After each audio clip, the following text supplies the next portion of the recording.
ನಮ್ಮ ಹಳೆಯ ಸಾಂಪ್ರದಾಯಿಕ ಪದ್ಧತಿಗಳು ಕ್ಷೀಣಿಸುತ್ತಿರುವಂತಹ ಇಂದಿನ ಕಾಲಘಟ್ಟದಲ್ಲಿ ಅವುಗಳನ್ನ ಇಂದಿನ ತಲೆಮಾರಿನ ಜನತೆಗೆ ಪರಿಚಯಿಸುವಂತಹ ಉದ್ದೇಶದಿಂದ ಅಂಕೋಲಾ ತಾಲೂಕಿನ ಕಲ್ಲೇಶ್ವರದಲ್ಲಿ ದೋಸೆಯ ಹಬ್ಬದ ಬಳಗ ಗೋಪಾಲ ಕೃಷ್ಣ ಯುವಕ ಮಂಡಲ, ಶಾರದಾಂಬಾ ಯುವತಿ ಮಂಡಲ, ದೇವಸ್ಥಾನ ಕಮಿಟಿ ಹಾಗೂ ಊರ ಮಿತ್ರರು ವಿನೂತನವಾಗಿ ದೋಸೆ ಹಬ್ಬ ಎನ್ನುವ ಕಾರ್ಯಕ್ರಮವನ್ನ ಆಯೋಜಿಸಿದ್ರು. ಊರಿನವರು ಮಿತ್ರರೆಲ್ಲರೂ ಸೇರಿ ಬೆಳದಿಂಗಳಲ್ಲಿ ದೋಸೆಯನ್ನ ಸವಿದು ಖುಷಿ ಪಟ್ಟರು.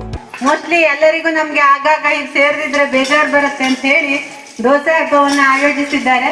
ದೋಸೆ ಹಬ್ಬವನ್ನ ವಿನೂತನವಾದ ಪ್ರಯೋಗ ಆದ್ರೂ ಕೂಡ ಇವತ್ತು ಸಕ್ಸಸ್ ಆಗಿದೆ ಅಂತ ಹೇಳಿ ನನಗಂತೂ ಅನಿಸ್ತಾ ಇದೆ. ಅದಕ್ಕಾಗಿ ಎಲ್ಲ ನಾರಾಯಣ ಹೆಗ್ಡೆ ಹಾಗೂ ಅವರ ತಂಡಕ್ಕೆ ವೈಯಕ್ತಿಕವಾಗಿ ಅಭಿನಂದನೆಗಳನ್ನ ಸಲ್ಲಿಸ್ತಾ ಇದ್ದೇನೆ.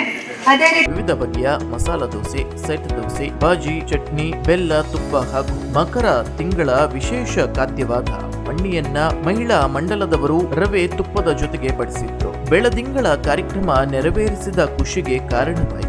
ಎಲ್ಲರೂ ಕೂಡ ಆತ್ಮೀಯವಾಗಿ ಮನೆಯ ಕಾರ್ಯಕ್ರಮದಂತೆ ಮಾತನಾಡುವ ಪರಿ ವಿಧಾನ ತಳಕಿ ಹೇಳುವುದು, ಎಲ್ಲರೂ ಕೂಡ ಹಳೆಯ ಕಾಲದ ಒಟ್ಟು ಕುಟುಂಬದ ಕಲ್ಪನೆಯನ್ನ ಮೆಲುಕು ಹಾಕುವಂತಿದ್ರು. ಸಂಘಟಕರಾದಂತಹ ನಾರಾಯಣ ಹೆಗಡೆ, ರೂಪಾಲಿ ನಾಯ್ಕ್ ಅಭಿಮಾನಿ ಸಂಘದ ಅಧ್ಯಕ್ಷರಾದ ರಾಘವೇಂದ್ರ ಹೆಗಡೆ, ಪ್ರಕಾಶ್ ಹೆಗಡೆ ಹಾಗೂ ತಂಡದವರು ನೆರವೇರಿಸಿ ಸತ್ಕರಿಸಿದ್ರು.